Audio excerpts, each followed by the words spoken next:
예, 안녕하십니까. 저는 그 외자운용원 리스크관리, 한국은행 외자운용원 리스크관리팀의 박관서 과장입니다.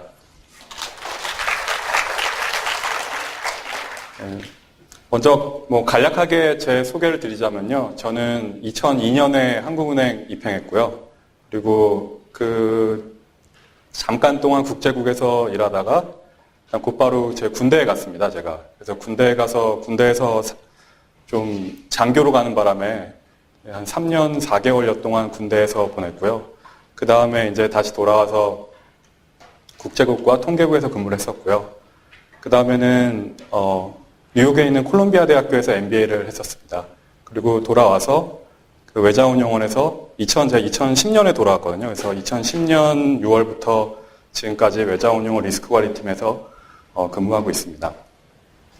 그래서 사실 제가 2002년에 들어왔기 때문에 좀 어떻게 보면 이제 경력이 한 10년 넘게 표면적으로는 그렇긴 한데요. 근데 군대에서 또 굉장히 오랜 기간 있었고 또 그 외국에서 공부도 하고 그러는 바람에 실제로 제 근무 경력은 그렇게 굉장히 길진 않습니다. 그래서 제가 좀 사실 이렇게 많은 분들 오실지 몰랐거든요. 근데 이렇게 많은 분들 앞에서 이렇게 말씀드리니까 굉장히 떨리고 그러는데요. 좀 미흡한 면이 있더라도 좀 이해해 주시길 부탁드립니다. 제가 오늘 말씀드리고자 하는 내용은 그 외환보유액 운용의 리스크 관리인데요.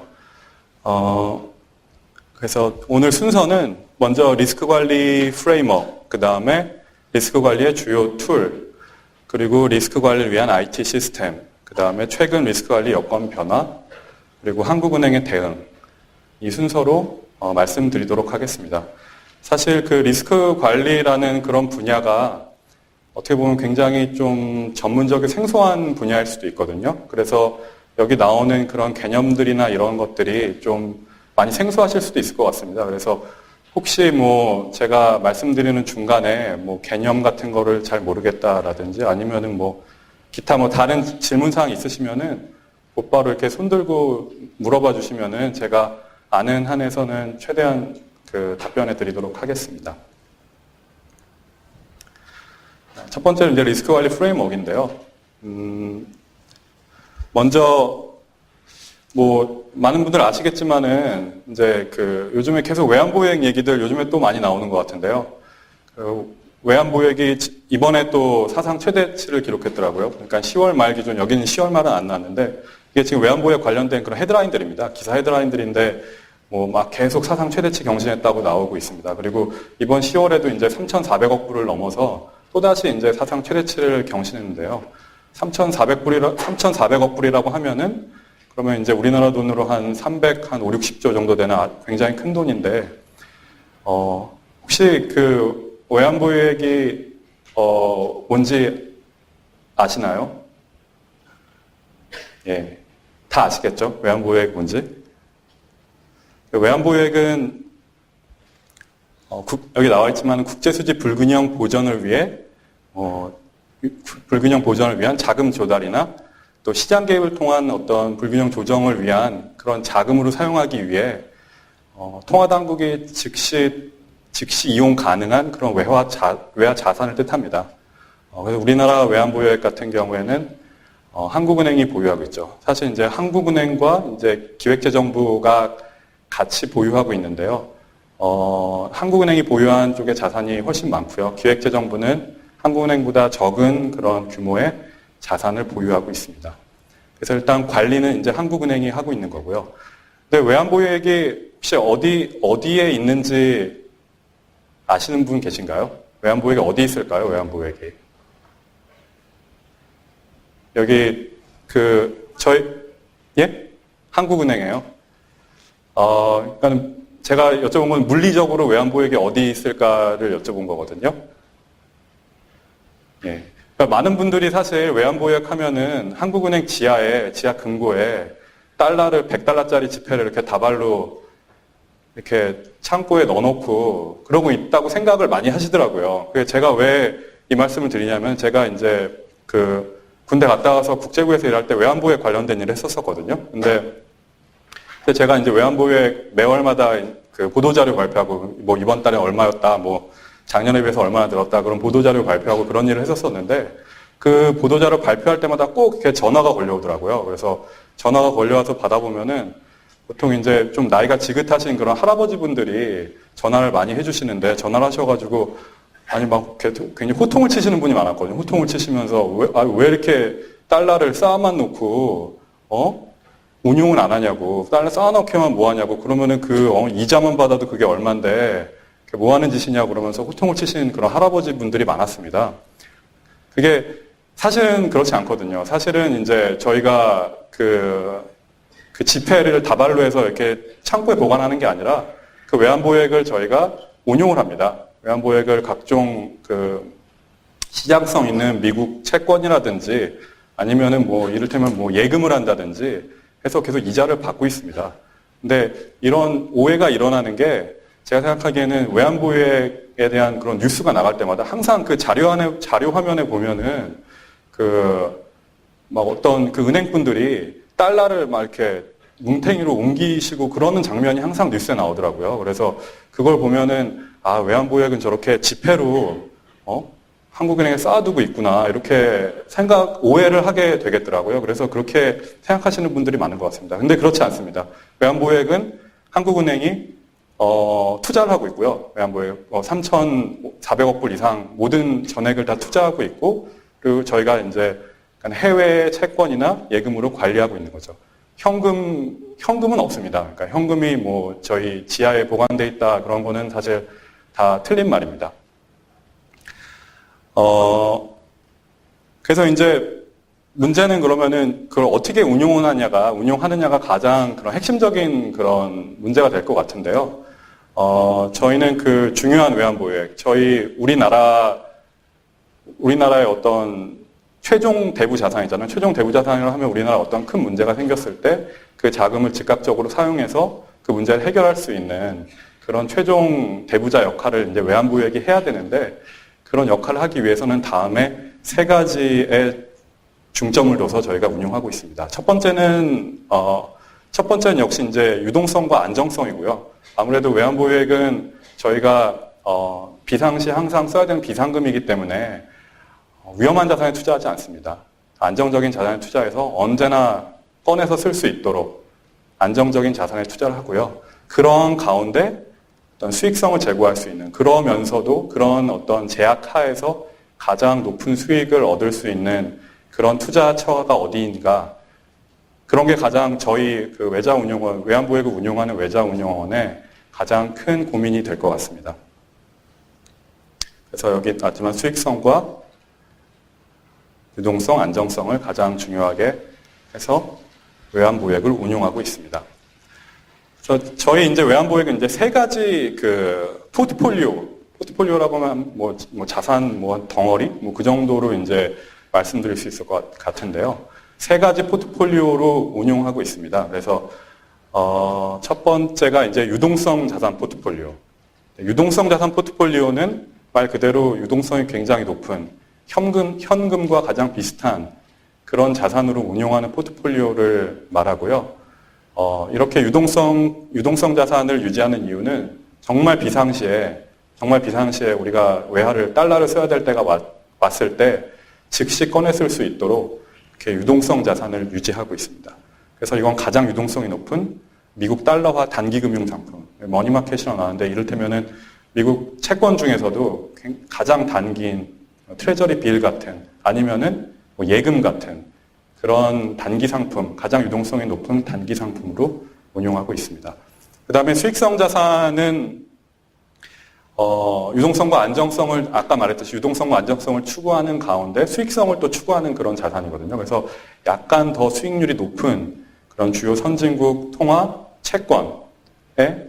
채권으로 운용하고 있습니다. 위탁 자산 같은 경우에는 좀 더 고위험 자산에 저희가 투자를 하는 건데요. 이거는 저희가 직접 하는 게 아니라 저희가 자산의 일부분을 세계 유수의 그런 자산운용사, 이를테면 골드만삭스라든지 아니면 무슨 JP 모건이라든지 그런 굉장히 유명한 그런 자산운용사들한테 자산을 맡겨서 그들이 이제 최신 운용 기법을 갖고 운용할 수 있도록 그렇게 할당된 그런 자산입니다. 그래서 여기 나왔지만 국제자산운용사라든지 최근에 이제 한국투자공사 회사가 이제 이를테면 저희 이제 우리나라의 어떤 국부 펀드를 운용하는 그런 회사거든요. 그래서 이 회사는 한국은행과 기획재정부로부터 외환보유액을 위탁받아서 이렇게 좀 수익성 높은 그런 자산을 운용하는 어떤 국가기관입니다. 그래서 한국투자공사에도 어떤 일정 부분 위탁을 해서 좀 더 수익성 높은 자산으로 운용할 수 있도록 그렇게 이 세 가지 포트폴리오로 관리하고 있습니다. 이제 본격적으로 이제 리스크 관리에 대해서 말씀드려야 될 것 같은데요. 이제 첫 번째, 이건 사실 이제 리스크 관리라고 볼 수도 있고, 아니면 이제 운용 전략이라고도 볼 수 있는데, 첫 번째는 이제 전략적 자산 배분입니다. 그래서 이거는 가장 효율적으로 저희가 갖고 있는 자산을 배분하는 겁니다. 뭐 일정 부분은 뭐 채권액, 일정 부분은 뭐 예금액. 뭐 그거는 너무 사실 큰 분류고요. 사실은 이제 굉장히 자세하게 분류하거든요. 이를테면은 뭐 미국 달러화, 뭐 국채는 뭐 얼만큼, 뭐 유로화, 뭐 회사채는 얼만큼, 뭐 이런 식으로 굉장히 세분돼서 저희가 자산을 배분합니다. 이거는 어떤 모델에 의해서 저희 모델의 저희의 어떤 제약 조건, 이를테면 뭐 안정성이라든지 수익성이라든지 뭐 그런 제약 조건들을 넣으면은 그 모델이 이 자산 배분을 계산해 주거든요. 그래서 이제 그 최적 자산 배분을 도출해내는 거죠. 그래서 저희가 이제 이 전략적 자산 배분한 그런 포트폴리오를 벤치마크라고 그러거든요. 운용 기준이라고 합니다. 운용 기준. 운용 기준 포트폴리오를 저희가 만드는 거거든요. 그래서 저희 모든 운용은 그 운용 기준 포트폴리오에 의해서 얼마나 그 운용 기준 포트폴리오와 비슷하게 운용하느냐, 아니면 운용 기준 포트폴리오에서 좀 공격적으로 운용하느냐, 아니면 더 보수적으로 운용하느냐, 그게 이제 어떤 그 자산 운용의 핵심이 될 것 같고요. 이게 리스크 관리 측면에서 중요한 거는 이런 자산 배분을 함으로써 어떤 리스크 수준의 어떤 대체적인 양을 정할 수 있다는 겁니다. 그래서 자산 배분을 하게 되면은 그 자산에서 그 포트폴리오가 갖는 그런 리스크 수준이 도출되거든요. 그래서 전체적인 그런 리스크 수준을 도출할 수 있는 그런 기능을 하게 됩니다. 그래서 리스크 관리 측면에서 가장 중요하다고 할 수 있겠죠. 그래서 이 그래프를 보면은 좀 이해가 더 쉬우실 것 같은데요. 이게 뭐 많이 아시겠지만은 이게 그 efficient frontier입니다. 그러니까 효율적 자산선이라고 그러죠. 효율적 투자선이라고 그러죠.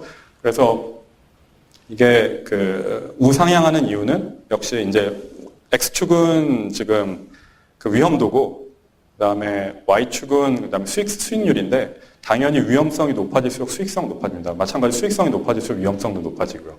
그래서 이 그래프는 우상향하게 되어 있고요. 근데 여기 보시면 아시겠지만은 자산을 추가하면 추가할수록 이 효율적 투자선이 점점 위로 올라가게 됩니다. 위로 올라간다는 얘기는 같은 그런 리스크 하에서 더 높은 수익을 얻을 수 있다는 거죠. 그래서 우리의 목적은 가장 효율적인 투자, 그러니까 같은 리스크 하에서 더 높은 수익을 얻기 위한, 그렇게 하기 위해서는 최적 자산 배분을 하게 되면은 저희가 투자할 수 있는 투자점이 나오게 됩니다.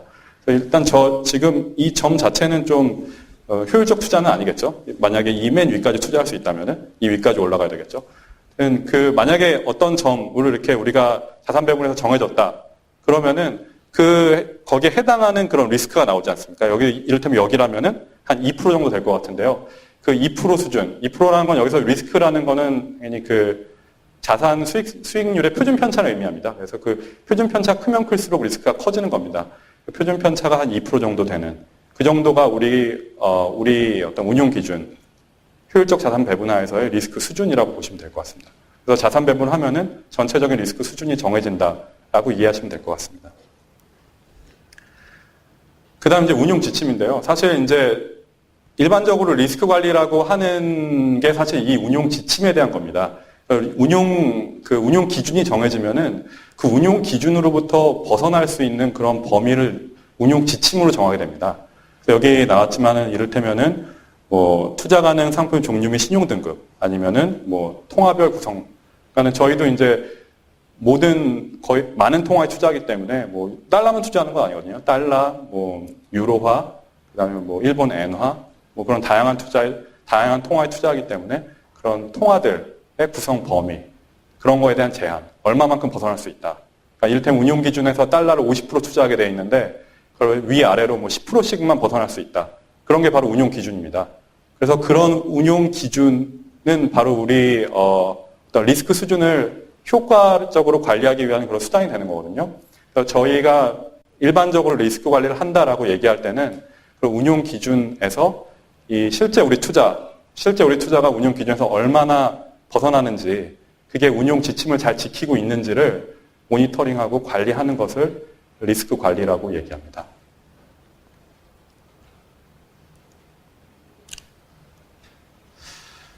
그 다음에 이제 본격적으로 이제 리스크 관리의 프레임워크인데요. 보통 일반적으로, 리스크 관리라고 하면은, 아까 말씀드린 운용 지침에서 얼마나 벗어나는지 관리하는 그런 활동들, 그걸 저희는 이제 리스크 컨트롤이라고 그러거든요. 여기 리스크 컨트롤이라고 나왔는데, 리스크 컨트롤하기 위해서는 이제 여러 가지 리스크가 있습니다. 그 리스크마다 이제 다 그 리스크를 컨트롤할 수 있는 그런 수단들이 있습니다.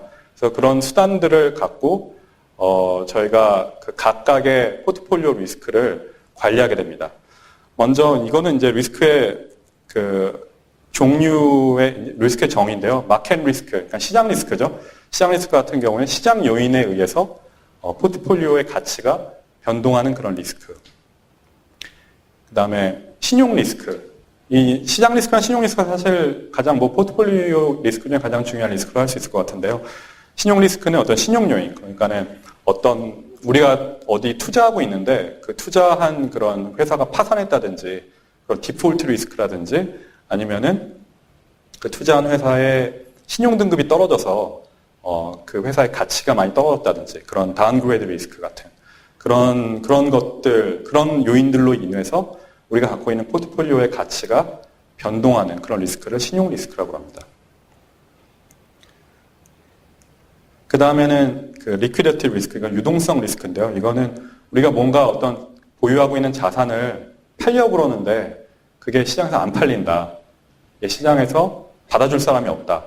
그때 발생하는 리스크거든요. 그래서 굉장히 터무니없는 가격으로 그 자산을 팔아야 된다든지, 아니면 아예 팔 수가 없다든지, 뭐 그런 리스크가 바로 유동성 리스크라고 이해하시면 될 것 같습니다. 보통은 이제 굉장히 거래량이 부족한, 거래량이 없는 그런 상품 같은 경우에 이런 유동성 리스크가 크게 됩니다. 그 다음에는 그 오퍼레이션 리스크, 이거는 운영 리스크인데요. 운영 리스크는 어떤 시장 요인 이외에 어떤 다른 인적 요인이라든지 아니면은 뭐 외부적인 무슨 천재지변이라든지 아니면은 컴퓨터 시스템이라든지 그런 외부적인 그런 요인이나 어떤 시스템적인 요인, 인적 요인들 때문에 어떤 우리 외자 운용에 큰 손실이 발생하는 그런 위험을 오퍼레이션 리스크라고 합니다. 이를테면은 뭐 어떤 운용하시는 분이 이를테면은 뭐 전날 밤을 새셔가지고 굉장히 피곤한 상태에서 운용을 하시다가 보통 전화로 이렇게 거래를 많이 하거든요. 사실 저도 운용은 직접 거래는 못 해봤습니다. 저는 계속 리스크 관리 쪽에만 있었기 때문에 보통 전화로 거래를 많이 하신다고 그러더라고요. 근데 전화로 거래를 하시는데 너무 피곤하셔가지고 전화로 뭐 100달러에 사야 될 거를 공을 하나 더 붙이셔가지고 1000달러에 사셨다. 뭐 그런 일이 발생할 수도 있거든요. 물론 저희한테 그런 일이 발생한 적은 없지만은 그런 일이 발생할 수도 있습니다. 사실 그런 리스크를 바로 운영 리스크라고 합니다. 그 다음 그 리스크 컨트롤은 이제 각 리스크별로 어떤 컨트롤 수단이 있는지를 설명드리는 건데요. 먼저, 이거는 근데 사실, 두 번째 파트 그 리스크 관리 주요 툴에서 자세하게 설명드릴 거기 때문에 간단히 언급만 하고 넘어가도록 하겠습니다. 그래서 일단 시장 리스크 관리 툴 같으면은 어떤 투자 한도 설정이나 어떤 추적 오차 한도 설정, 이것도 나중에 다 자세하게 말씀드릴 거거든요. 이런 툴들이 있고요.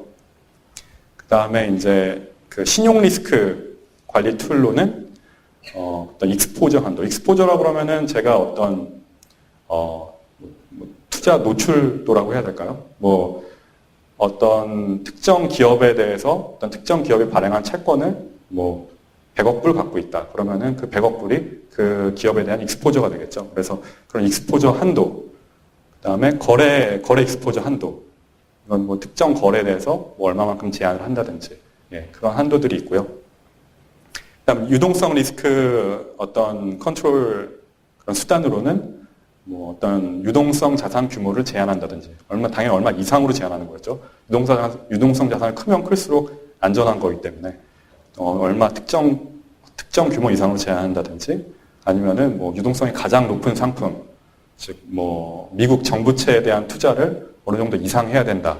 그렇게 제한한다든지 그런 것들이 바로 유동성 리스크 툴이 되겠습니다. 그 다음 파생상품 리스크인데요. 파생상품 리스크는 앞에서 따로 말씀드리진 않았는데 역시 파생상품이 잘 아시겠지만은 이거는 이제 전통적인 상품이라고 하면은 채권이나 주식 같은 상품을 의미하는데요. 파생상품은 그런 채권이나 주식 같은 상품을 기초자산으로 다른 상품을 만들어내는 상품을 파생상품이라고 합니다. 근데 그런 파생상품들은 리스크가 전통적 상품에 비해 높기 때문에 더 이렇게 엄격한 리스크 기준을 적용하고 있습니다. 그 다음에 이제 신용등급 한도. 사실 이게 굉장히 중요한데 저희 그 신용 리스크 관리 수단 중에 사실 가장 강력한 게 이제 신용등급 한도거든요. 그래서 저희가 투자할 때는 직접 운용 자산, 그러니까 아까 말씀드렸다시피 그 세 가지 포트폴리오가 있다고 그랬잖아요. 유동성 포트폴리오, 그 다음에 수익성 자산 포트폴리오, 그 다음에 위탁 포트폴리오가 있는데 거기서 유동성 포트폴리오랑 수익성 포트폴리오는 저희가 직접 운용합니다. 저희가 직접 저희 그 외장 운용원에서 한국은행 외장 운용원에서 직접 운용을 하고 나머지 이제 위탁 포트폴리오는 아까 말씀드렸다시피 뭐 세계 유수의 자산 운용사라든지 아니면 한국투자공사에 위탁을 하고 있는데요. 그렇게 우리가 직접 운용하는 그런 포트폴리오 같은 경우에는 신용등급, 저희 신용등급 기준으로 A- 이상. 저희 신용등급 기준이라고 해서 저희가 이걸 매긴 건 아니고요.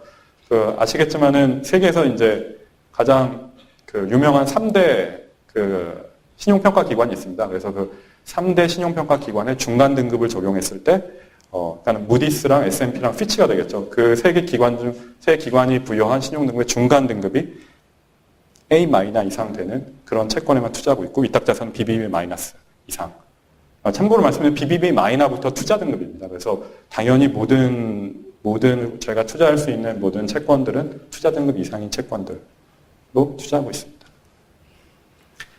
그 다음에 이거는 이제 리스크 매저먼트인데요. 리스크 매저먼트는 리스크 컨트롤이랑 다르게 우리의 지금 리스크 수준이 어느 정도에 와 있는지를 지표로 확인하는 겁니다. 여러 가지 리스크 지표들이 있는데 그런 여러 가지 리스크 지표들을 확인하고 그다음에 또 리포트하고 그런 게 바로 이제 리스크 매저어가 되겠습니다. 이거는 그래서 뭐 한도랑 겹치는 뭐 이렇게 컨트롤하는 그런 한도들이랑 겹치는 것도 있지만 일단 여기서의 기능은 여기에 나와 있는 여러 가지 이런 지표들을 점검하고 모니터링해서 우리의 그 외환 보유액의 위험 수준이 어느 정도에 와 있는지 그렇게 알려주는 기능을 하게 되는 겁니다. 이것도 다음에 다시 다 말씀드릴 거고요. 그 다음에 또 월별로는 또 그거에 더해서 뭐 이제 스트레스 테스트라든지 뭐 어떤 그 운영 리스크 지표라든지 이런 걸 다시 더해서 또 저희가 월중 보고로 하기도 합니다. 다음은 리스크 관리 주요 툴인데요. 여기서부터 이제 좀 더 자세하게 우리가 사용하고 있는 그런 리스크 툴이 어떤 게 있고 어떤 식으로 리스크 관리를 하고 있는지, 외환보유 리스크 관리 어떤 식으로 하고 있는지에 대해서 각 리스크별로 나눠서 설명해 드리도록 하겠습니다. 첫 번째 이제 종합 리스크 지표인데요. 종합 리스크 지표는 뭐 딱 보시면 아시겠지만은 여러 가지 모든 리스크 지표들을 다 합쳐가지고 하나의 숫자로 만든 겁니다. 하나의 숫자화해서 그래서 그거를 기준 시점 2010년 1월, 2010년을 100으로 봅니다. 100으로 봐서 그 합성한 그런 리스크 수준이 상대적으로 얼마에 와 있는지를 비교하는 겁니다. 그래서 이게 100보다 높으면 2010년 1월 수준보다 높은 거고 100보다 낮으면 2010년 1월 수준보다 낮은 겁니다. 그래서 이렇게 합성 지표라고 할 수 있을 것 같습니다. 거기에 들어가는 이 지표들은 아래 설명이 되어 있는데요. 뭐 이 자세한 지표들은 나중에 설명드릴 거니까 마켓 리스크, 그러니까 시장 리스크 지표가 57% 정도를 차지하고 그 다음에 그 신용 리스크 지표가 38%, 유동성 리스크 지표가 2.5%, 그다음 운영 리스크 지표가 2.5%를 차지합니다. 이거는 뭐 세계적으로 이런 합성 지표를 또 사용하는 곳들이 있는가 하는 건데요. 이게 뭐 훨씬 많은데 사실 여기 세 가지만 해놨거든요. 대표적인 세 가지만. 그래서 UBS라는 유명한 스위스계 투자은행에서도 UBS 리스크 인덱스라는 걸 만들어서 합성 지표를 만들고 여러 가지 이것도 우리랑 마찬가지로 여러 가지 지수들을 합성해가지고 그 어떤 하나의 숫자로 표현한 거죠. 노무라에서도 그렇게 발표하고 있고 그 다음에 이제 이거는 알아두시면 좋을 것 같은데요. 이 두 개는 모르셔도 이 CBOE VIX라는 지표는 요즘에 또 특히 굉장히 많이 각광을 받았는데 뭐 뭐 공포지수라고도 하죠. 공포지수라고 부르는 분도 있던데, 이거는 마켓이 얼마나, 금융시장이 얼마나 뭐라고 할까요? 볼레타일한지, 얼마나 이렇게 마켓이 막 흔들리고 있는지, 그런 거를 보는 지표입니다. 그래서 이거는 S&P 500 지수, 이제 미국의 대표적인 그런 주가 지수인데, S&P 500 지수의 implied volatility를 지수화한 겁니다. implied volatility는 사실 조금 뭐 복잡한 개념이긴 하지만은 뭐 시장의 어떤 변동성을 반영한 그런 개념이라고 보시면 될 것 같습니다. 그래서 변동성이 커지면은 빅스 지수가 커지고 변동성이 작아지면 빅스 지수가 작아지고, 그래서 변동성이 커질 때는 이제 마켓이 굉장히 좀 혼란스럽다고 보시면 되겠죠. 뭐 주가도 떨어지고 뭐 그럴 땐 보통 올라가고, 주가가 올라갈 때는 떨어지고, 그게 금융적으로는 굉장히 큰 의미가 있거든요. 다른 지수랑 반대로 움직인다는 게. 그래서 최근에 굉장히 각광받고 있는 지표이기도 합니다.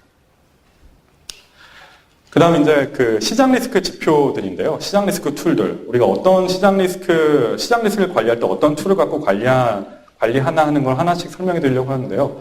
사실 가장 중요한 시장 리스크 툴, 시장 리스크뿐만 아니라 리스크 관리에서 가장 중요한 툴, 특히 채권 리스크 관리에서 저희는 거의 채권으로 운용하기 때문에 가장 중요한 툴은 이 듀레이션과 이 다음에 설명드릴 시장 바라고 보시면 될 것 같습니다.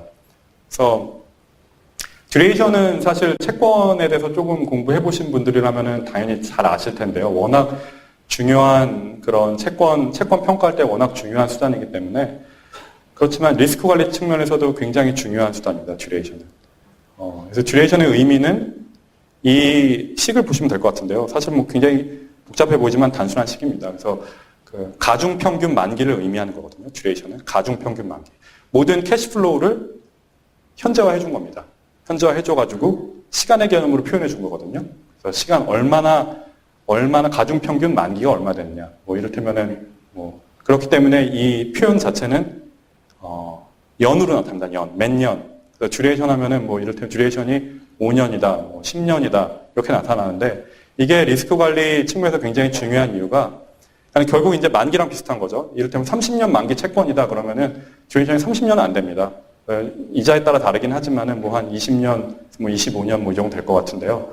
그 개념이 중요한 이유가 바로 금리 변화에 대한 채권 가격 민감도를 측정하는 거기 때문에 그럽니다. 그래서 이를테면 듀레이션이 한 25년, 한 30년 정도 되는 그런 채권이 있다. 그러면은 그 채권 같은 경우에는 시장 금리가 1% 움직일 때 가치가 30%가 움직이게 됩니다. 엄청나게 크게 움직이는 거죠. 주가 하루 가격 제한 폭이 15%죠. 그러니까 주식이 하루에 최대 움직일 수 있는 게 15%인데 채권이 하루 가치가 30%가 움직일 수 있습니다. 만약에 듀레이션이 30년인 그런 채권인 경우에. 최근에 작년에 어떤 일이 있었냐면 시장에서 우리나라가 30년 만기 국채를 발행했었죠. 한국 정부가 30년 만기 국채를 발행했었는데 그때 증권사 같은 데서 굉장히 광고를 많이 했습니다. 그거 사라고.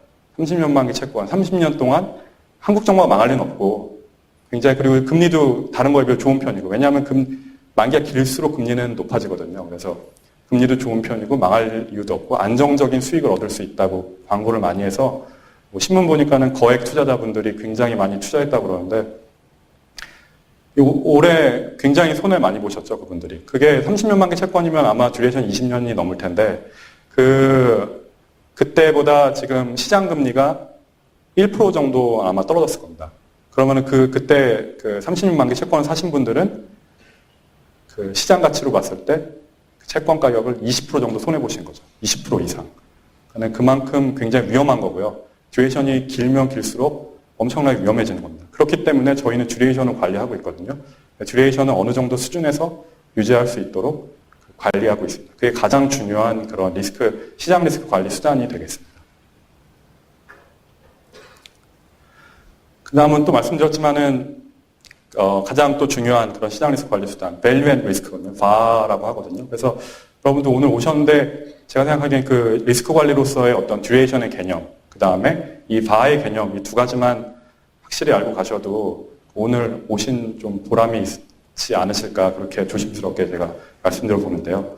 이 VAR 개념 아시는 분들도 있을 겁니다. 이건 워낙 리스크 관리 쪽에서는 굉장히 유명한 개념이거든요. 그래서 이 정의를 보시면은 일정 기간 내에 일정 신뢰 수준에서 시장 리스크로 인해 발생할 수 있는 최대 손실 금액을 의미합니다. 이게 사실 뭐 이렇게 말씀드리면은 좀 안 와닿죠, 이게. 근데 사실 굉장히 단순한 개념이거든요. 그래서 이를테면은 제가 어떤 포트폴리오를 갖고 있는데, 바가 95% 바, 신뢰 수준 95% 바가 95% 1일 바가 이렇게 나왔다. 이를테면은 1000만 불이 나왔다. 1000만 불. 그러면 그 의미는 뭐냐면은 한 100일 중에 95%가 100일 중에 한 5일 정도는 손실이 1000만 불 이상 날 수 있다는 의미입니다. 확률적으로 봤을 때. 그게 바의 개념이거든요. 그러니까 굉장히 단순 명료한 개념이죠. 그래서 내가 갖고 있는 그런 포트폴리오의 손실 금액이 얼만큼 될 수 있을지를 추정해보는 그런 개념입니다. 그래서 여러 가지 뭐 1일 바를 쓸 수도 있고 10일 바를 쓸 수도 있고 신뢰 수준 95% 쓸 수도 있고 99% 쓸 수도 있는데 저희 같은 경우에는 1일 95% 바를 쓰거든요. 그래서 이 수준을 추정하면은 굉장히 명확하게, 명쾌하게, 개념적으로 이해하기 쉽게 내가 갖고 있는 리스크 수준이 얼마인지를 알 수 있게 되는 겁니다. 그래서 굉장히 많이 선호를 하고 있는 그런 지표고요. 그래서 바에는 그래서 장점과 단점이 있습니다.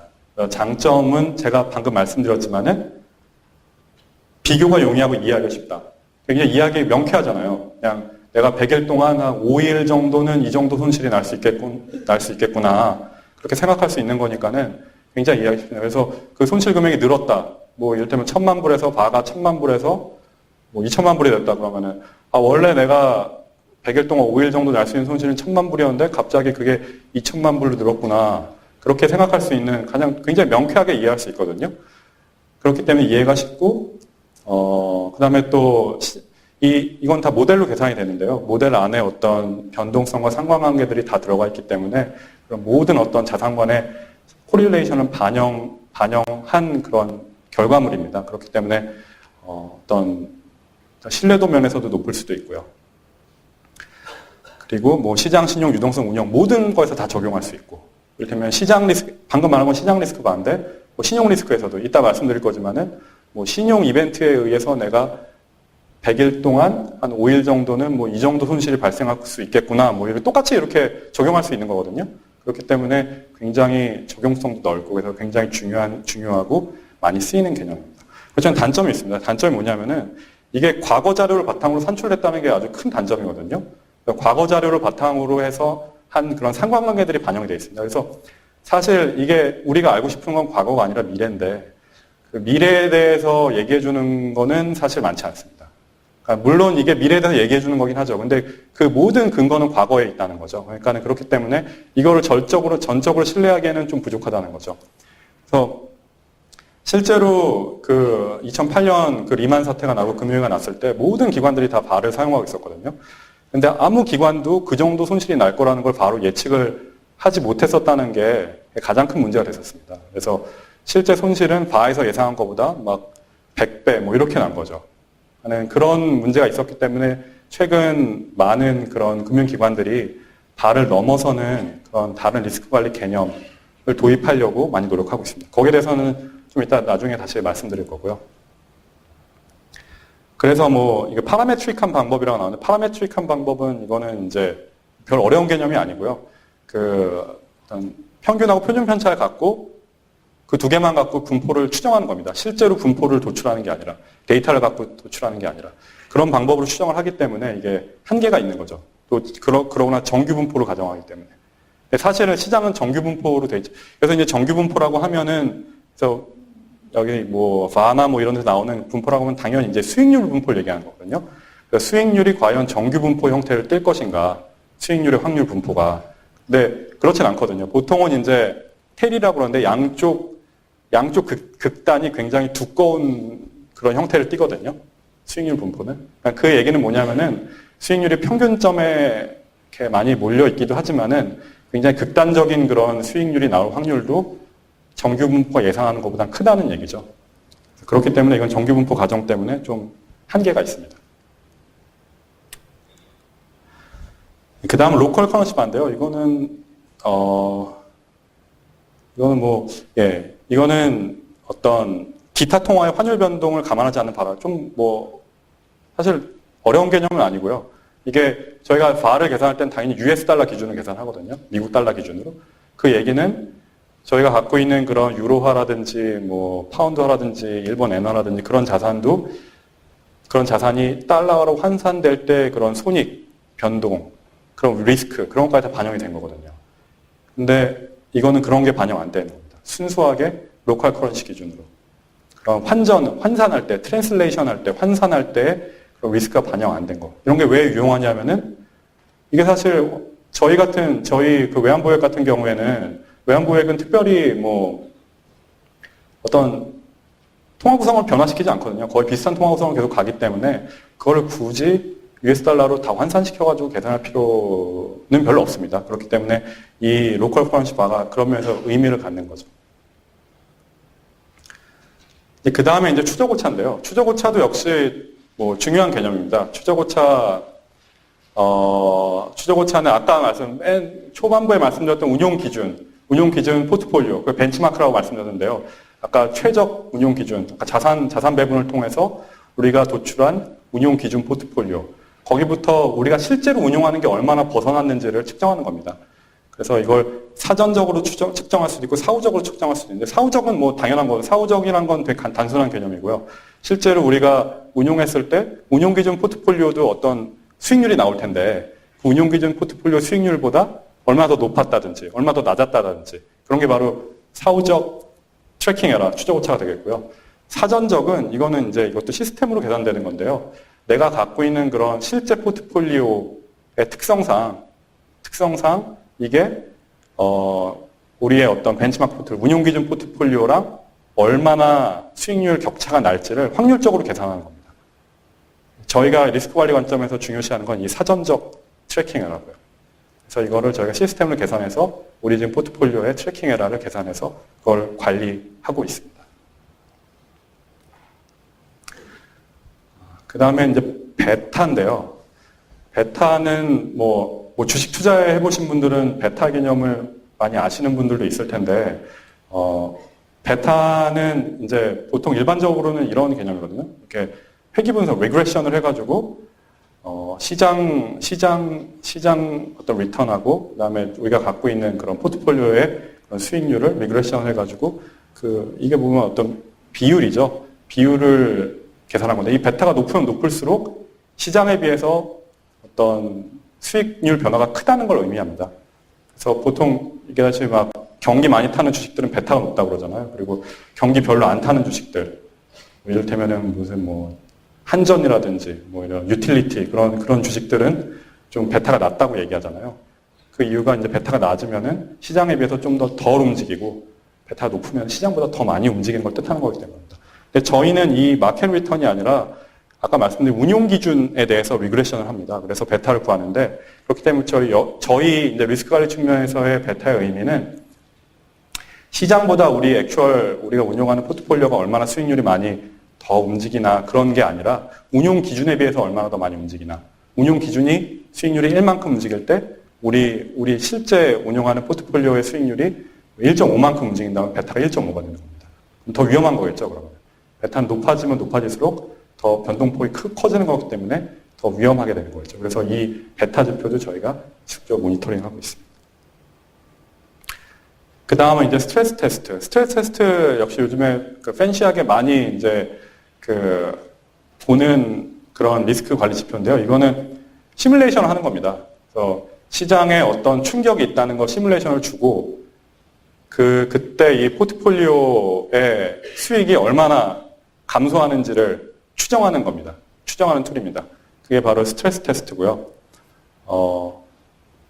되게 뭐 복잡하게 써놓겠는데 사실은 뭐 굉장히 단순한 개념이거든요.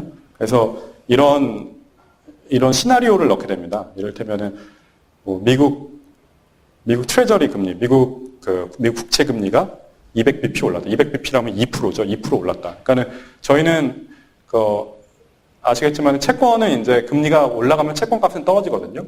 금리가 올라가면 채권 값이 떨어지기 때문에 이런 충격은 저희 포트폴리오에 굉장히 큰 그런 나쁜 충격이 됩니다. 200bp가 올라가는 충격. 그래서 이런 200bp가 올랐을 때 우리 얼마나 손실을 볼 것인지 그걸 계산해 보는 거. 그 다음에 유로화 환율이 10% 떨어졌을 때 역시 이것도 이게 나쁜 충격이 되는데요. 왜냐하면은 저희는 성과를 낼 때 미국 달러 기준으로 내기 때문에 유로화가 그 환율이 떨어지면은 달러를 환산했을 때 가치가 떨어집니다. 그렇기 때문에 굉장히 안 좋은 충격이 되는 거겠죠. 이런 식으로 저희가 자의적으로 이렇게 시나리오를 만들어서 그거를 시스템에 넣어서 얼마나 충격을 받는지 계산해 볼 수도 있고요. 그게 이제 여기 나온 유저 디파인드 시나리오고요. 히스토리컬 시나리오는 그때 상황을 그대로 재현해 보는 겁니다. 이를테면은 서프라임 크라이시스, 그 2008년도에 리만 사태, 그때 상황을 그대로 재현해 보는 그런 충격을 주는 거죠.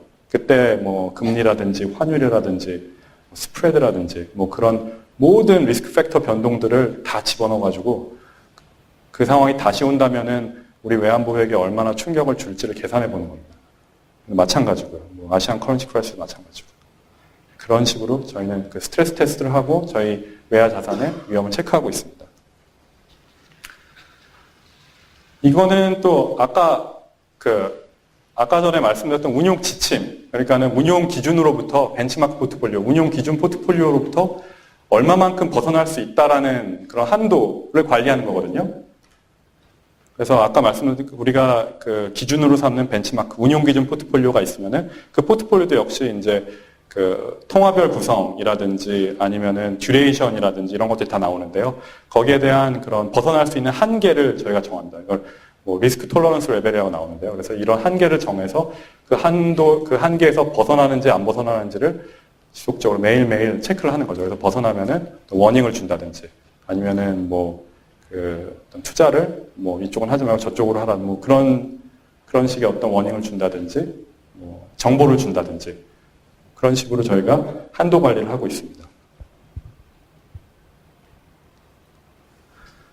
그 다음에 이제 신용 리스크 부분인데요. 신용 리스크 아까 이건 그 밸류 앤 리스크, 마켓 밸류 앤 리스크 말씀드린 신용 리스크 똑같습니다. 이거는 단지 다른 거는 특정 기간 동안 이건 신용 사건으로 발생 가능한 최대 손실 금액을 의미한다는 것만 다르거든요. 모든 건 다 아까 그냥 시장 반응 똑같고요. 그래서 여기서 지금 이 정도 나왔다. 이를테면은 이게 뭐 3점 몇 프로 될 것 같은데 3.3%다 그러면은 이런 신용 이벤트로 발생할 수 있는 최대 손실 금액이 3.3%, 내 포트폴리오 3.3% 마이너스가 나는 게 최대 손실이다. 뭐 그렇게 이해하시면 될 것 같습니다. 저희는 이거는 이제 1년 동안의 크레딧 바를 계산하거든요. 저희는 1년 동안의 크레딧 바를 계산하고 그다음에 99% 신뢰 수준으로 계산합니다. 그래서 그 만약에 1년 동안 크레딧 바가 99% 수준에서 계산됐을 때 뭐 1억 불이 나왔다. 그럼 그 의미는 뭐냐면은 이렇게 신용 사건으로 발생할 수 있는 그런 손실이 100년에 한 번 정도 1억 불 정도 날 수 있다는 의미입니다. 100년에 한 번 정도 1억 불 정도 날 수 있다. 그 다음 이제 신용등급 지수인데요. 아까 말씀드린 신용등급이 이제 저희 신용리스크 관리하는 가장 중요하게 사용되고 있습니다. 신용등급. 신용등급은, 아까도 말씀드렸지만은 무디스랑 S&P랑 피치에서 나오는 그런 신용등급의 중간 등급을 저희가 적용하고 있는데요. 그 신용평가기관들은 모든 그런 채권, 모든은 아니고요. 거의 모든 채권한테 각각 신용등급을 부여합니다. 그래서 저희가 갖고 있는 채권들은 다 이제 신용등급을 달고 있는데요. 그래서 그 신용등급을 갖고 저희가 채권마다 이런 점수를 부여하는 겁니다. 그래서 여기 보시면 아시겠지만은 그 AAA, 가장 좋은 등급이죠. 가장 좋은 등급에는 2점, AA 플러스는 3점, 4점, 5점, 뭐 이런 식으로 점수를 부여해서 그 자산의 가치에 따라서 가중평균을 내게 됩니다. 그래서 이게 한 숫자로 나오게 되거든요. 이거를 계산하게 되면 저희 자산의 신용등급 지수가 한 숫자로 표현되게 됩니다. 그래서 그 숫자가 당연히 커지게 되면은 신용등급이 안 좋아지는 거죠. 그래서 그 숫자가 커지는지, 아니면 작아지는지, 아니면 커질 때는 얼마나 커지는지 그런 것들을 계속 지속적으로 관리하고 있습니다. 그 다음은 이제 뭐 기타 지표들인데, 기타 신용리스크 지표들인데요. 신용리스크, 아까 대표적인 거는 아까 말씀드렸던 신용바랑 신용등급 지수가 있지만, 그 밖에도 요즘에 뭐 많은 그런 그 리스크들이 많이 확대되면서 금융위기 이후에, 그래서 이런 EDF라든지, EDF는 이제 뭐 말 그대로 예상 부도 확률이거든요. 예상 부도 확률이 우리가 투자하는 채권의 예상 부도 확률이 얼마나 되는지, 그거를 그 무디스 KMV라는 그런 시스템이 계산을 해줍니다. 저희가 그거를 또 지표화해서 관리하고 있고요. OAS, 이건 이제 뭐 스프레드인데요. 스프레드가 왜 신용 리스크 지표가 되느냐? 스프레드는 뭐 아시는 분은 아시겠지만은 이를테면 미국 국채보다 어떤 특정 채권의 금리가 얼마나 더 높은지가 바로 스프레드거든요. 그래서 미국 국채 금리가 뭐 3%인데 무슨 어떤 회사채, 이를테면 애플 채권의 금리가 5%다. 그럼 애플 채권의 스프레드는 2%가 되는 거죠. 근데 그 스프레드는 또 신용 상태를 반영하는 겁니다. 신용도가 나쁜 그런 채권일수록 당연히 더 높은 금리를 주거든요. 투자자한테 그 나쁜 신용도를 보상해주기 위해서 높은 그런 금리를 주기 때문에 스프레드가 높을수록 신용도가 나쁜 거고요. 그래서 즉 OAS가 클수록 더 신용도는 나쁜 거죠. 그래서 우리 지금 갖고 있는 채권들의 OAS를 지속적으로 보면서 저희 얼마나 그 신용도가 나빠지고 좋아지는지, 우리가 갖고 있는 채권들의 신용도가 얼마나 좋아지고 나빠지고 있는지를 확인할 수 있습니다. 그 다음에 CDS 같은 경우도 역시 CDS 프리미엄이죠. CDS 프리미엄 같은 경우도 역시 요즘에 많이 보는 그런 지표인데요. CDS는 요즘에 뭐 신문지상 CDS 프리미엄 같은 거 많이 나오잖아요. 한국의 CDS 프리미엄이 뭐 일본보다 낮아졌다, 뭐 이런 얘기들이 많이 나오는데, 곧바로 이게 그 국가의 CDS 프리미엄이라면은 그 국가의 신용도를 나타내는 그런 지표가 되거든요. 그래서 이 CDS 프리미엄 보고 있거든요. CDS 프리미엄은 쉽게 말씀드려서 어떤 디폴트에 대한 보험이라고 보시면 될 것 같습니다. 보험료라고 보시면 될 것 같습니다. 보험료. 이게 왜냐하면 CDS를 판 사람은 CDS 프리미엄을 받은 사람이죠. 그 사람은 그 채권이 디폴트가 났을 때 그 채권의 액면가를 보상해줘야 되거든요. 그러니까는 결국 보험료라고 보시면 될 것 같은데요. 당연히 보험료가 높으면 높을수록 위험한 겁니다.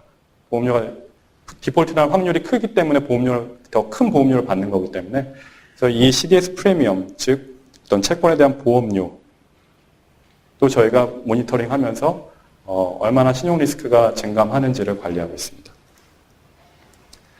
이거는 시간이 한 이거 정도 설명한 다음에 잠깐 쉬어야 될 것 같은데요. 이거는 이제 아까 말씀드린 EDF, 그러니까는 예상 부도 확률이죠. 예상 부도 확률이 어떤 조기 경보 지표로서의 효과가 있다는 걸 보여주는 그런 그래프입니다. 지금 이 차트는 엔론이라는 그런 미국 에너지 회사인데요. 엔론이라는 회사의 그 신용등급과 신용등급 추이와 그 다음에 EDF 추이를 같이 그려놓은 겁니다. 근데 이제 이 회사가 아시는 분은 아시겠지만은 굉장히 파산으로 굉장히 유명했거든요. 분식회계를 하다가, 그러니까 회계 부정을 저지르다가 그게 들통나는 바람에 파산했는데, 그 파산 시점이 2001년 9월, 미국 9.11 테러 사태 났을 그 비슷한 시점에 이 회사가 파산했습니다. 근데 보시면 아시겠지만 파산 시점보다 훨씬 이전부터 이제 이 EDF 지표는 막 상승하고 있거든요. 이 EDF 지표를 보시면은 EDF 지표가 계속 지속적으로 상승하고 있다. 그러면 이제 어떤 이 회사의 파산이 임박할 수도 있다라는 그런 조기 경보 지표로서의 그런 기능도 있다라고 생각하시면 될 것 같습니다. 그렇기 때문에 저희가 이 지표를 계속 모니터링 하는 거고요. 그래서 이 지표가 갑자기 높아지거나 이런 데는 저희가 주의 깊게 보고, 혹시 그 회사에 무슨 일이 생기지 않나, 그 채권에 어떤 다른 문제가 있지 않나, 그런 걸 심도 있게 모니터링 하게 됩니다. 아직 그 신용 리스크 툴이 조금 더 남았는데요. 다음은 이제 신용등급입니다. 아까 잠깐 말씀드렸는데 저희는 우량 채권에만 투자하고 있거든요. 그래서 우량 채권을 얘기하면은 A-급 이상. 보통 이제 투자 가능 채권은 BBB- 이상을 투자 가능 채권이라고 그러는데, 저희는 그것보다 더 강화된 기준으로 신용등급 A- 이상 채권에만 투자하고 있습니다. 직접 운용 자산의 경우에, 위탁 자산의 경우에 BBB- 이상 있고.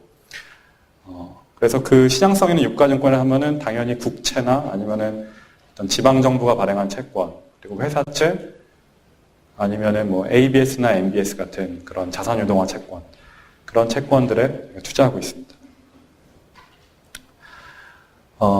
그 다음은 이것도 사실 이제 어떤 신용 리스크 관리의 일종이라고 볼 수 있을 것 같은데, 이건 concentration risk management거든요. 그러니까 집중 리스크를 관리하는 겁니다. 집중 리스크라는 건 뭐냐면은 어떤 거래가 어떤 한 기관한테만 몰릴 경우에 그 기관이 파산하게 되면은 저희가 입는 피해가 막심하지 않겠습니까? 그렇기 때문에 거래나 투자가 한 기관에만 몰리지 않게 잘 배분을 하는 겁니다. 그게 바로 컨센트레이션 리스크 매니지먼트고요.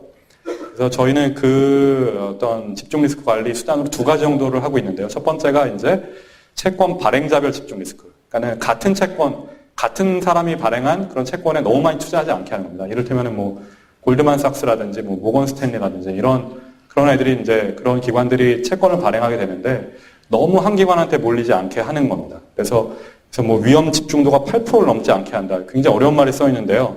위험 집중도가 실제로 굉장히 어려운 말입니다. 그래서 여기 보면은 그러니까 크레딧바에서 토탈 크레딧바를 나눈 건데, 그러니까 뭐 사실 뭐 자세하게 아실 필요는 없을 것 같고요.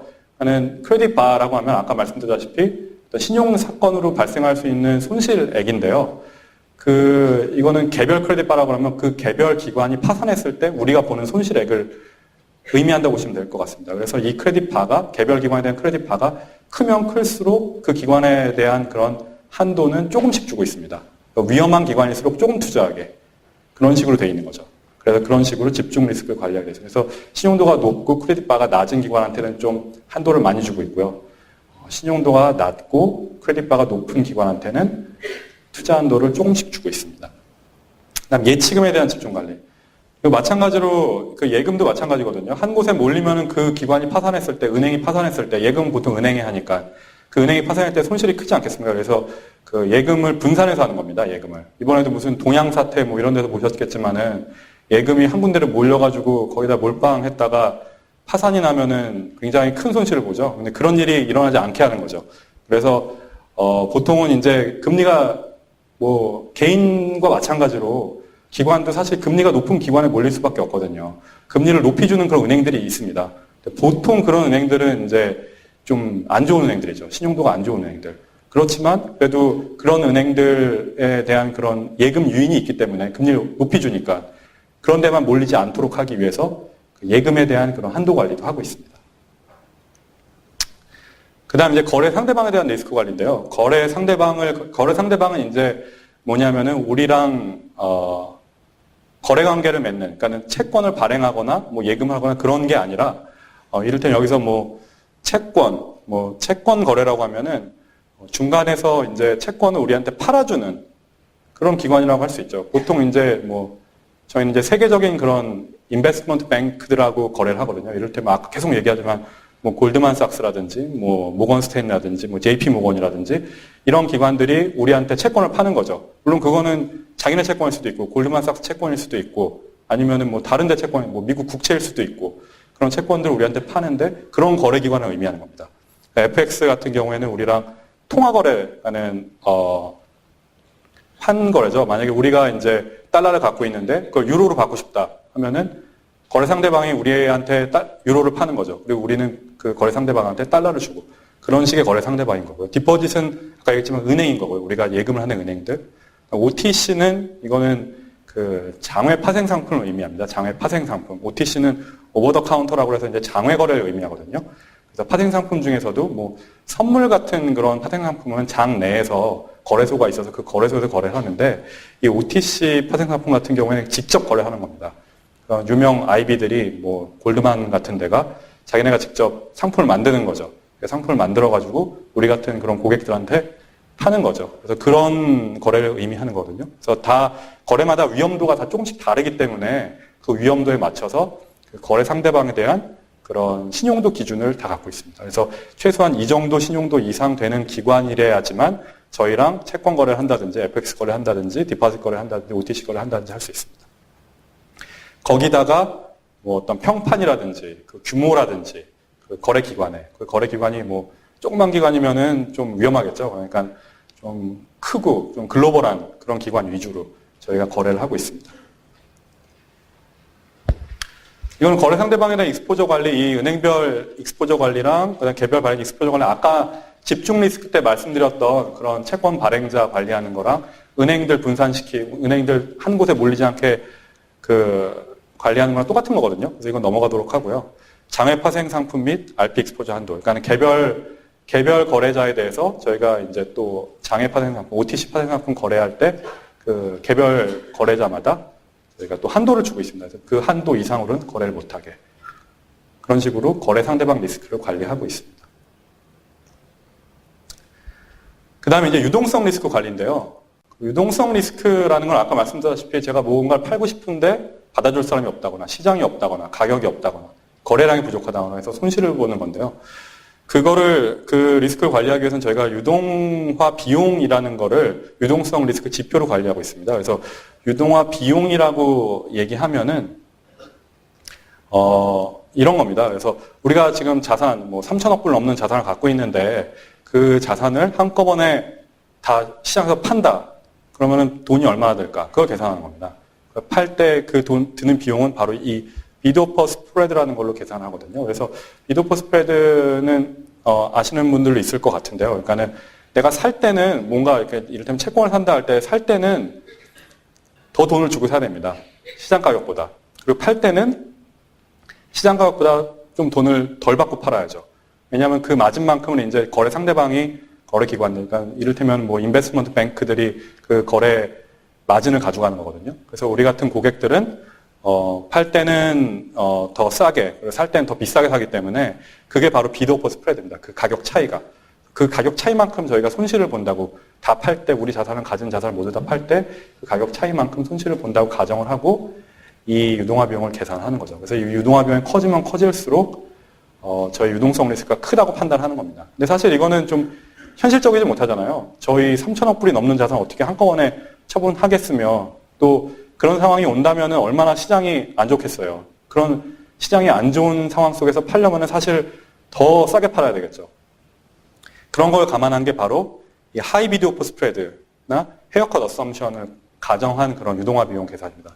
이 히스토리컬리 하이 비드오퍼 스프레드는 그런 그 리만 사태처럼 굉장히 위기 상황에서 비드오퍼 스프레드가 굉장히 벌어졌을 때, 굉장히 싸게 팔아야 될 때, 그때 비드오퍼 스프레드를 적용해서 계산하는 거고요.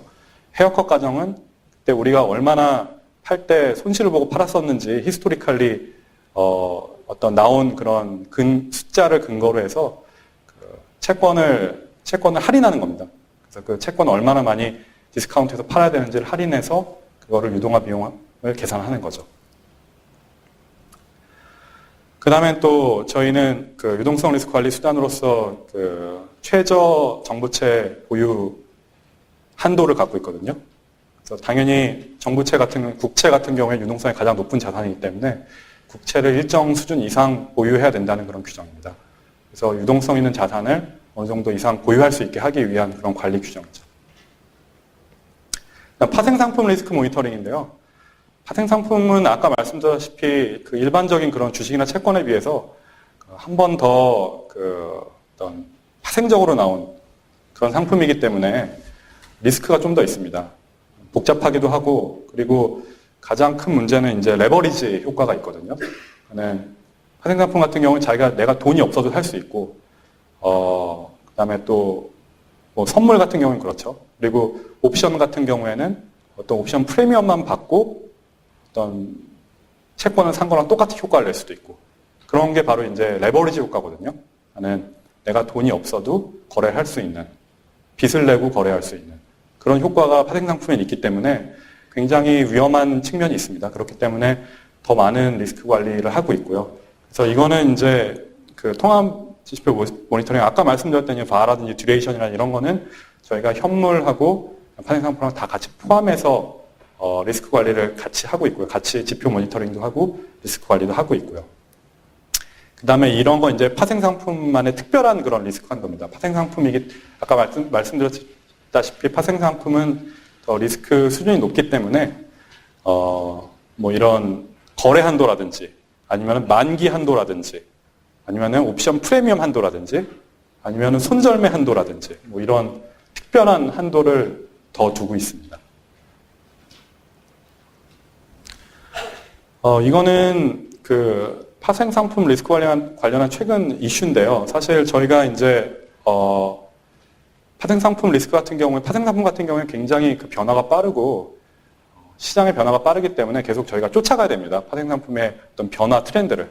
그래서 그런 트렌드를 쫓아가기 위해서 이런 그런 리스크 관리 툴을 저희가 현재 이제 개발 중에 있는 거거든요. 그래서 뭐 소프트 툴, 아까 말한 건 하드 툴이고요. 막 이렇게 만기를 제한하든지 거래량을 제한하든지 그렇게 막 딱 어떤 물적으로 제한하는 건 이제 하드 툴이라고 그러고 이런 식으로 뭐 바라든지 스트레스 테스트 같은 건 이제 소프트 툴이라고 그러는데 이런 파생 상품 관리에 이런 소프트 툴을 도입한다거나 뭐 아니면은 뭐 총 한도를 계산할 때 만기라든지 다른 파생 상품의 특성을 더 잘 고려해서 더욱더 정교하게 파생 상품을 관리할 수 있는 그런 시스템을 만들려고 현재 그 노력 중에 있습니다.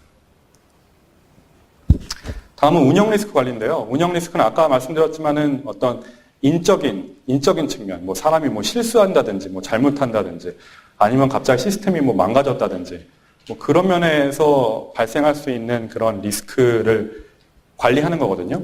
저희는 운영 리스크 관리 차원에서 서베이를 이용한다든지, 아니면은 월별 뭐 키 리스크 인덱스를 모니터링 한다든지, 이런 방법으로 운영 리스크를 관리하고 있습니다.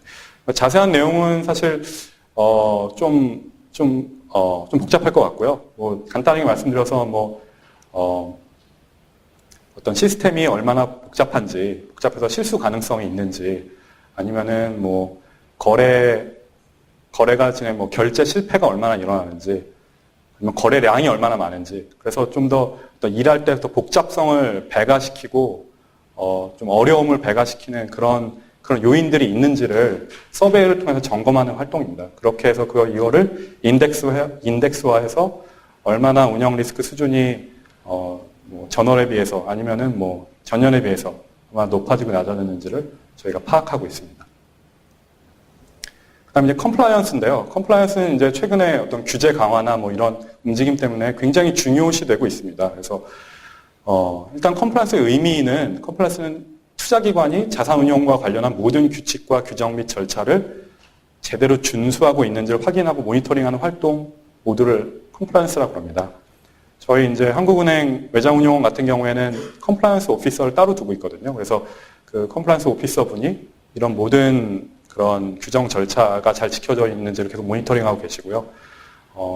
그 보고 체계 자체가 저희랑 다릅니다. 그분은 저희 원 내에 있긴 하지만은 저희 원장님한테 보고하는 게 아니라 저희 한국은행의 부총재님한테 보고하게 되어 있습니다. 그래서 저희랑 분리시켜서 어떤 견제와 균형이 잘 이루어질 수 있도록 컴플라이언스 제도를 운영하고 있습니다.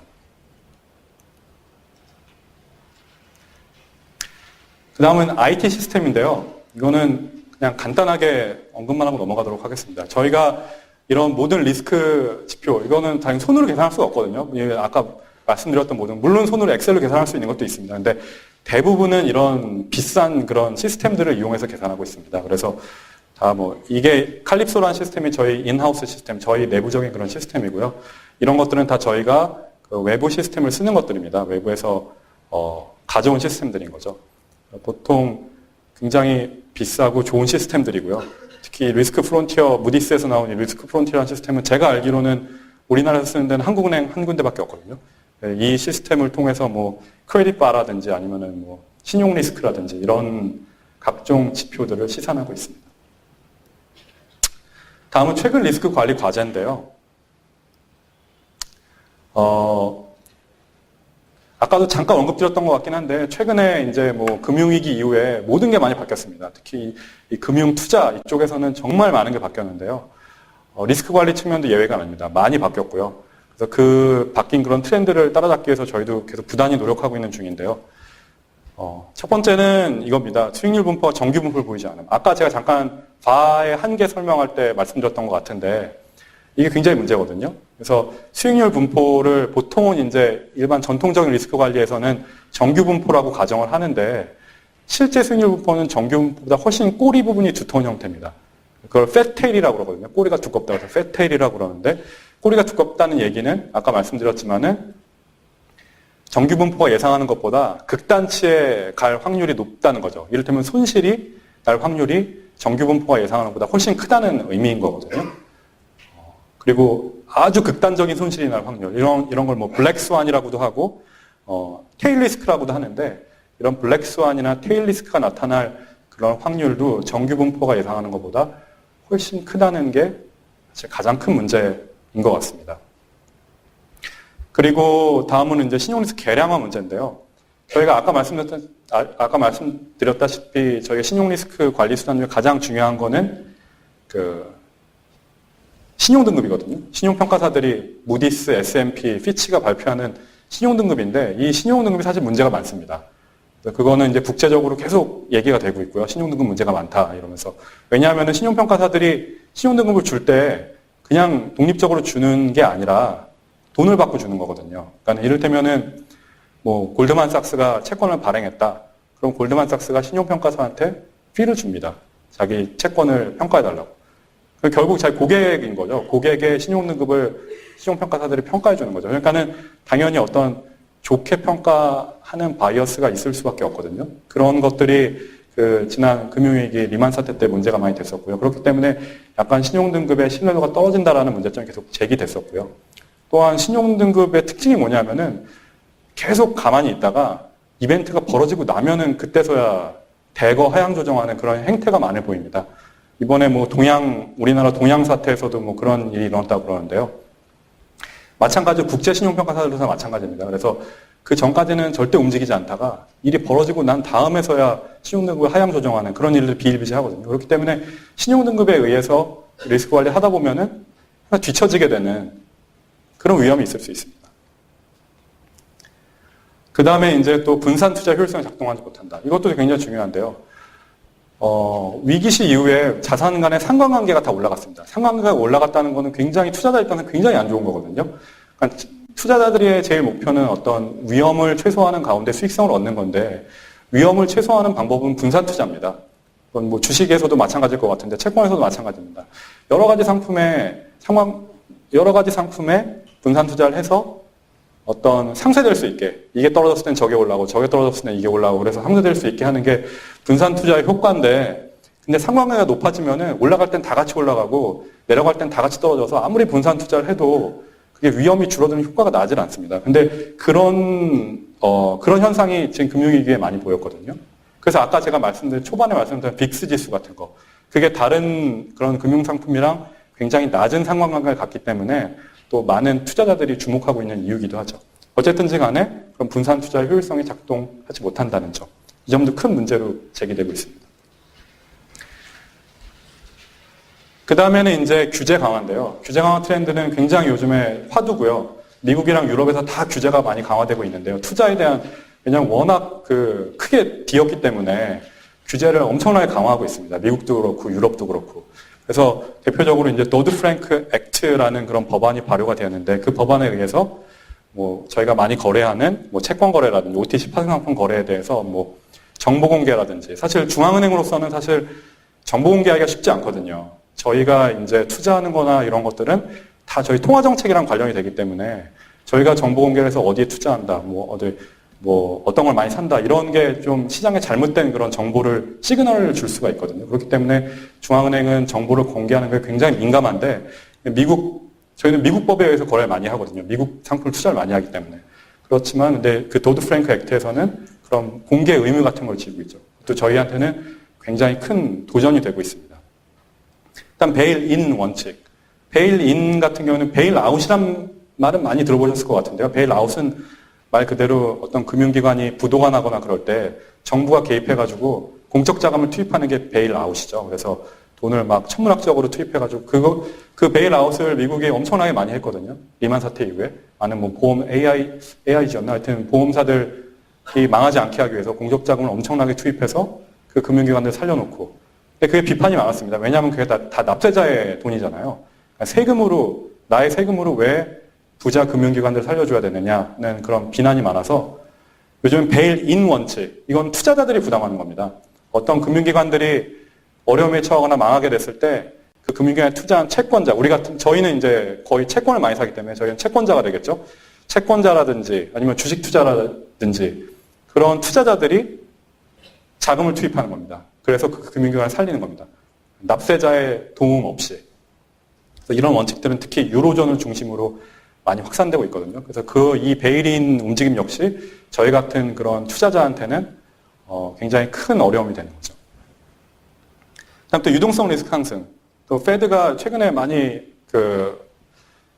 양적 완화 정책을 감축한다라는 얘기가 계속 시장에서 많아가지고 그게 굉장히 시장을 많이 흔들었는데요. 그 양적 완화 정책을 감축하게 되면은 양적 완화 정책이 채권을 많이 사주는 정책이기 때문에 채권을 사는 규모를 줄인다는 얘기거든요. 그러면 당연히 어떤 채권에 대한 수요도 줄 수도 있고 채권에 대한 유동성이 줄어들어서 유동성 리스크를 확대하는 그런 요인이 될 수도 있습니다. 이런 거에 대한 한국은행의 대응에 대해서 말씀드릴 텐데요. 이런 여러 가지 지금 문제가 많기 때문에 저희는 뭐 이런 식으로 대응하고 있습니다. 첫 번째로 유기적인 리스크 관리 체계를 구축하고 있습니다. 아까 말씀드렸다시피 스트레스 테스트가 요즘에 가장 사실 어떻게 보면 되게 팬시하고 핫한 그런 리스크 관리 수단으로 거의 모든 그런 투자자들한테 각광을 많이 받고 있는데요. 그래서 저희도 역시 스트레스 테스트를 굉장히 강화했습니다. 그래서 스트레스 테스트는 아까 말씀드렸다시피 이제 저희 자산에서 시뮬레이션을 실시하는 건데 여러 가지 상황에 대해서 시뮬레이션을 실시하고 특히 그 시나리오를 받을 때 저희 이제 외자 운용원의 구조가 저희 같은 리스크 관리를 하는 그런 미들 오피스가 있고 실제로 투자를 실행하는 그런 프론트 오피스가 있고 그다음에 자금 결제나 IT 시스템을 운용하는 백 오피스가 있습니다. 예, 저희는 이제 미들 오피스고 미들 오피스랑 이제 프론트 오피스가 따로 나눠져 있기 투자를 하는 프론트 오피스 따로 나눠져 있기 때문에 사실 약간 좀 거리가 있는 편이거든요. 실제 투자할 때 저희가 많이 관여하지 않기 때문에. 그렇지만 이런 유기적인 관리 체계를 통해서 실제로 투자를 하시는 프론트 오피스에 계신 그런 트레이더 분들의 어떤 뷰를 저희가 받아서 그 뷰를 갖고 시뮬레이션 실시하게 되는 겁니다. 이런 식으로. 이렇게 시뮬레이션 실시해 보면은 뭐 이렇게 나오겠죠. 뭐 미국 트레저리는 이만큼 수익이 나고 뭐 일본 채권은 뭐 이만큼 수익이 나고 뭐 어디 뭐 손실이 날 수도 있고 뭐 이런 식의 어떤 결과를 저희 투자자들, 그러니까 트레이더들, 프론트 오피스의 트레이더들한테 제공을 하는 그런 시스템입니다. 그래서 이 포트폴리오 매니저들, 즉 프론트 오피스의 트레이더들이죠. 트레이더들은 이런 자료를 갖고 이런 식으로 시장이 흘러갔을 때 이렇게 뭐 이를테면 유로 채권은 손실이 많이 나니까 이쪽은 좀 투자를 줄여야 되겠구나. 뭐 이런 식으로 이제 판단한다는 거죠. 그래서 자기 어떤 투자 방향이나 배분 방향을 저희의 이제 시뮬레이션 결과를 보고 조절하게 되는 거죠. 그리고 또 그 결과가 굉장히 유용했다 아니면은 뭐 어떤 부분이 좀 더 어떤 분석이 더 보강됐으면 좋겠다. 이런 것들을 프론트 오피스에서는 다시 저희한테 피드백을 해줍니다.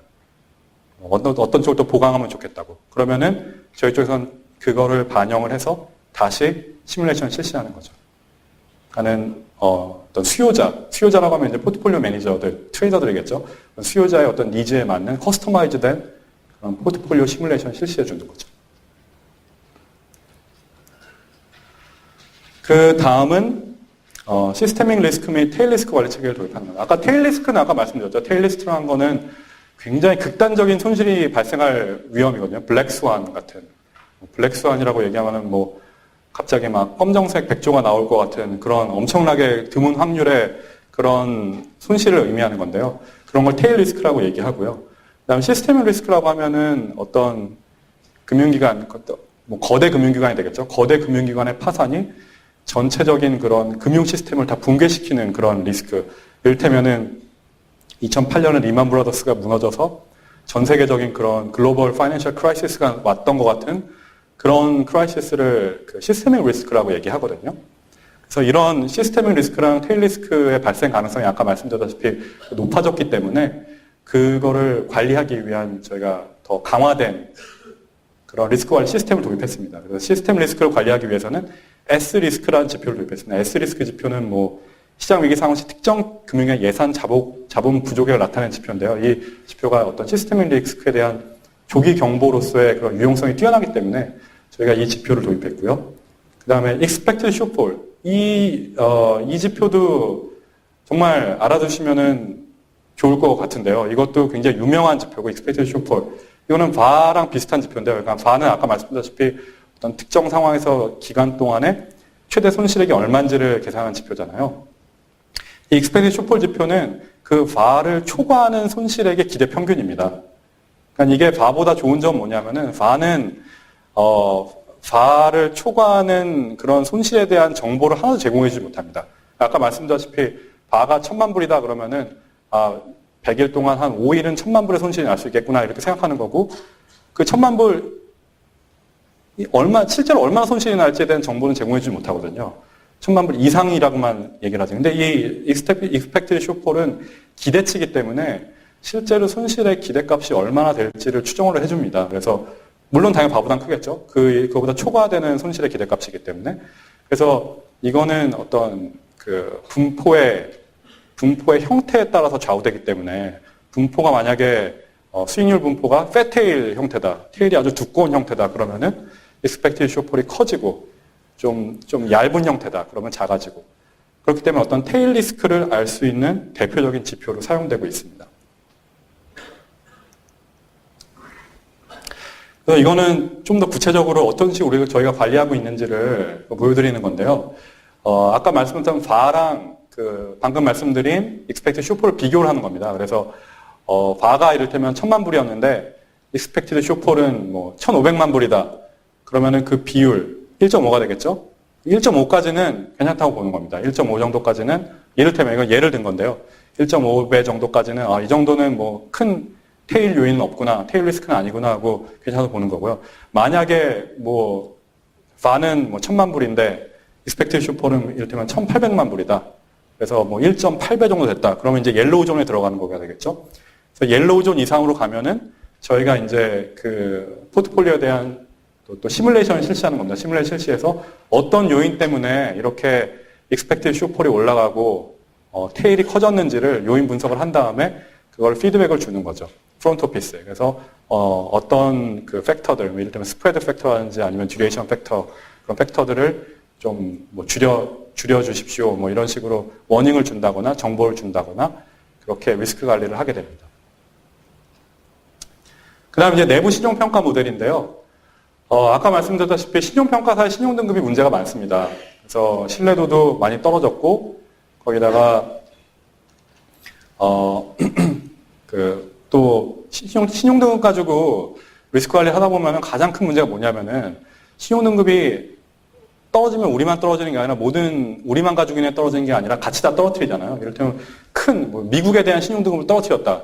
그러면은 미국 채권은 모든 투자자들이 다 갖고 있는데 미국 국채는 같이 다 떨어지는 거기 때문에 신용등급에 의해서 투자를 하게 되면은 앞다퉈 신용등급 떨어진 채권을 팔려는 그런 허딩 이펙트가 나타나게 됩니다. 그래서 허딩 이펙트라고 하면 다 몰려간다는 얘기인데 다 뭐 어떤 신용등급이 떨어졌을 때 같이 다 몰려가지고 다 같이 팔려고 그러는 그렇기 때문에 최악의 상황이 되는 거죠. 그러면은 신용도 떨어지고 가격도 떨어지는데 다 같이 팔려고 그러니까는 팔지도 못하고 가격은 더 떨어지고 그런 아주 안 좋은 그런 이펙트가 있거든요. 그렇기 때문에 저희가 이제 신용등급에 대한 그런 의존도를, 리스크 관리에서 의존도를 줄이려는 노력을 하고 있는데 그 가장 큰 노력이 바로 내부 신용평가 모델 구축입니다. 그래서 내부적으로 저희가 신용등급을 부여하는 거죠. 내부 모델을 통해서. 신용평가 기관처럼. 그래서 이거는 이제 그걸 예시를 보여주는 건데요. 어떤 특정 기관에 대해서 저희가 만든 그런 모델하고 신용등급하고 어떤 관계를 갖는지 보여주는 겁니다. 보시면 아시겠지만 굉장히 비슷한 그런 모습을 갖는데 저희 모델이 좀 더 뭐 떨어지기 전에 빨리 떨어지고 뭐 그런 면을 보실 수 있을 겁니다. 그 얘기는 약간 저희 모델이 선제적인 그런 측면을 반영한다는 의미겠죠. 그래서 신용등급이 떨어지기 전에 먼저 떨어진다는 얘기는. 그렇기 때문에 그런 어떤 선제적인 그런 리스크 관리 효과도 거둘 수 있기 때문에 이런 내부 신용평가 모델을 구축해서 아직까지 본격적으로 운용하고 있지는 않지만은 추후에 저희가 리스크 관리 하는데 참고 자료로 활용하려고 지금 생각하고 있습니다. 그 다음에 이제 리걸 오피서 도입인데요. 저희가 이제 최근에 굉장히 아까 말씀드린 규제 강화 움직임 때문에 규제 강화라는 게 굉장히 방대하거든요. 규제라는 것도 엄청나게 큰 그런 방대한 그런 면이기 때문에 그거를 저희 뭐 리스크 관리 팀 혼자서 하기가 쉽지 않았습니다. 그래서 저희가 리걸 오피서, 즉 미국 변호사님을 채용을 해서 그 리걸 오피서로 채용을 해서 그분이 전적으로 규제에 대한 측면, 그 다음에 어떤 계약에 대한 측면, 그런 면을 다 관리하시는 거죠. 특히 뭐 그런 규제에 대해서 적극적으로 대응하고, 또 모니터링 하는 것도 중요하지만, 또 이제 거래 상대방과 어떤 계약을 맺는다든지, 어떤 리걸 관계를 맺을 때, 지금까지는 어떤 직접적으로 저희가 그 니고시에이션 하기 쉽지 않았거든요. 저희가 법률적인 정보도 부족하기 때문에. 그렇지만 이제 미국 변호사님을 저희가 채용하고 나서는 직접적인 그런 거래 상대방 컨택을 통해서 직접 협상을 하고 좀 더 좋은 거래 조건으로 거래할 수 있도록 텀도 조정을 하고 문구도 조정을 하고 그래서 많은 효과를 거두고 있습니다. 그다음에 이제 마지막으로 유동성 리스크 관리 체계 개선인데요. 뭐 아까 말씀드렸다시피 대표적인 유동성 리스크 지표는 이제 유동화 비용인데요. 그 유동화 비용 지표가 비드 오퍼 스프레드라는 그런 단순한 그런 지표로 단순하게 계산되고 있기 때문에 좀 더 정치화된, 좀 더 정도가 있는 그런 지표를 발굴하고자 여러 가지 지표를 생각해 보고 있습니다. 그래서 그 리퀴데이션 코스트, 이거 LCS라는 그런 지표인데 바클레이즈에서 나온 지표인데요. 이거는 기본적으로는 비드 오퍼 스프레드로 계산이 되지만은 어떤 신용도라든지 어떤 채권 특성에 따라서 가중치를 부여하는 겁니다. 리퀴데이션 코스트에 가중치를 부여해서 점수를 부여해서 좀 더 정밀하게 계산을 한 리퀴데이션 코스트라고 보시면 될 것 같고요. 엘바는 아까 말한 그 바하 개념을 리퀴디티 리스크에 적용한 겁니다. 그래서 리퀴디티 리스크로 내가 뭐 일정 기간 동안 발생할 수 있는 손실의 금액을 계산한 거가 되겠죠. 뭐 얼만큼 손실이 발생할 수 있지. 그다음에 time to liquidate. 이거는 내가 현금화할 때까지 걸리는 시간이 얼마인지 측정하는 거거든요. 내가 갖고 있는 채권을 현금화할 때까지 얼마나 시간이 걸린다. 이거 당연히 길어지면 길어질수록 나쁜 거겠죠. 현금화가 힘들다는 거니까. 그래서 이런 time to liquidate 지표도 저희가 고려해보고 있고요. 리퀴디티 버퍼 같은 경우에는 어떤 유동성 자산을 얼마나 갖고 있어야 되는지 그걸 정하는 툴이 되겠고요. 그다음에 스트레스 컨디션 하에서 과연 얼마나 그 현금화가 가능할지를 계산해보는 거. 스트레스 테스트, 그러니까 스트레스 상황이 되면은 굉장히 어떤 그 시장 상황이 안 좋아진 거기 때문에 모든 자산을 저희가 현금화할 수 없을지도 모릅니다. 그래서 과연 얼마만큼이나 실제로 현금화가 될지를 가상적으로 분석해보는 것. 뭐 이런 것들이 바로 저희 유동성 리스크의 새로운 지표로 저희가 고려 중에 있는 것들입니다. 네, 이상으로 마치겠고요. 네, 오늘 강의 이것으로 마치도록 하겠습니다. 오늘 너무 이렇게 강의하시느라 고생 많이 하신 과장님께 다시 한번 박수 부탁드리고요.